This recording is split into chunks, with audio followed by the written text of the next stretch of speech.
ఎరక్కపోయి ఇరుక్కుపోయారా? ప్రస్తుతం ఆ మంత్రి పరిస్థితి ఇలానే ఉందిట. తన జిల్లా కాదని ఇంకో జిల్లాకు వెళ్లిన మంత్రికి లోకల్ నాయకులు చుక్కలు చూపిస్తున్నారట. మొదట్లో బాగానే కనిపించినా ఎన్నికలు సమీపించే కొద్దీ షాక్ల మీద షాక్లు ఇస్తున్నారట అక్కడి నేతలు. అసలు ఎందుకు అభ్యర్థిని మార్చారు? సిట్టింగ్ ఏం చేస్తున్నారు? ఎవరా అమాత్యులు? ఏదా నియోజకవర్గం?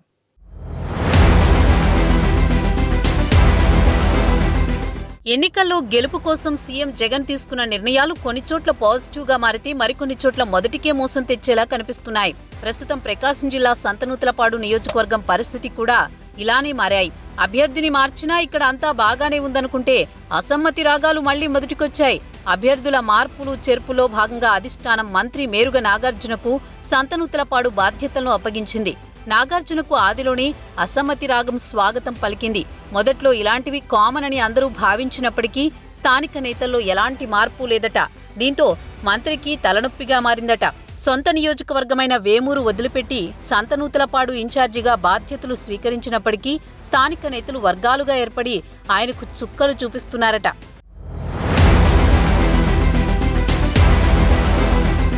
సిట్టింగ్ ఎమ్మెల్యే సుధాకర్ బాబుతో పాటు నియోజకవర్గంలోని బాలినేని అనుచరులు మంత్రి నాగార్జున రాకను వ్యతిరేకించారు. తమ అభిప్రాయాలను పరిగణలోకి తీసుకోకుండా పక్క జిల్లాకు చెందిన నేతకు నియోజకవర్గ బాధ్యతలను అప్పగించడాన్ని తీవ్రంగా వ్యతిరేకించారు. నాగార్జునకు కాకుండా స్థానికంగా ఉండే వ్యక్తికి ఇన్ఛార్జీ బాధ్యతలను అప్పగించాలంటూ వైసీపీ పెద్దలకు అల్టిమేటం జారీ చేశారు కూడా. పార్టీ అధిష్టానంలో ఎలాంటి మార్పు రాకపోవడంతో స్థానిక నేతలు సైలెంట్ అయిపోయారు. ఎమ్మెల్యే సుధాకర్ బాబు అప్పట్నుంచి నియోజకవర్గంలో జరిగే పార్టీ కార్యక్రమాలకు దూరంగా ఉంటున్నారు. మొదట్లో సంతనూతలపాడు ఇన్ఛార్జి బాధ్యతలను నాగార్జునకు అప్పగించడాన్ని బాలినేని సైతం అసంతృప్తి వ్యక్తం చేశారు. కానీ అధిష్టానం తీసుకున్న నిర్ణయం కావడంతో బాలినేని మెత్తబడక తప్పలేదు. ఈ తరుణంలో నియోజకవర్గ నేతలతో సమావేశం నిర్వహించి పార్టీ పెద్దలు వారికి సర్ది చెప్పడంతో నాగార్జునతో కలిసి పనిచేసేందుకు క్యాడర్ ఒప్పుకుంది. ఇక్కడితో అంతర్గత సమస్య పోయిందని అందరూ భావించారు.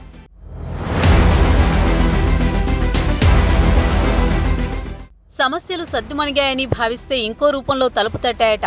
ప్రస్తుతం నియోజకవర్గంలో స్థానిక నేతల మధ్య ఆధిపత్య పోరు నాగార్జునకు తలనొప్పి తెచ్చిపెడుతోందట. నాగార్జున తమను నిర్లక్ష్యం చేస్తున్నారంటూ ఒక వర్గం పార్టీ కార్యక్రమాలకు దూరంగా ఉంటోంది. మరోవైపు అసమ్మతి నేతలు టీడీపీతో టచ్లో ఉన్నారనే ప్రచారం జోరుగా సాగుతోంది. ప్రస్తుతం ఈ వ్యవహారం మంత్రికి కంటి మీద కునుకు లేకుండా చేస్తోందట. సిట్టింగ్ ఎమ్మెల్యే సుధాకర్ బాబు పైకి కనిపించకపోయినా నియోజకవర్గంలో తెరవెనుక రాజకీయం నడుపుతున్నారనే అనుమానాలు మంత్రి శిబిరంలో ఉన్నాయట. నియోజకవర్గంలో నాగార్జునను వ్యతిరేకించిన వైసీపీలోని ఒక వర్గం నేతలను సుధాకర్ బాబు దగ్గరకు చేర్చుకుని మరో గ్రూపు మెయింటైన్ చేస్తున్నారని టాక్. ప్రస్తుతం వారితోనే పావులు కదుపుతున్నారని సందేహిస్తున్నారట. దీంతో సంతనూతలపాడు వైసీపీలో సమస్య తగ్గలేదని ఆందోళన పెరుగుతోందట.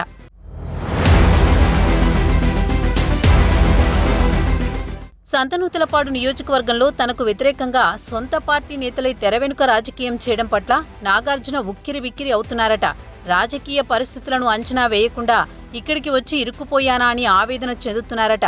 మరి ఎన్నికల నాటికి సమస్యలను అమాత్యుల వారు ఎలా అధిగమిస్తారో చూడాలి.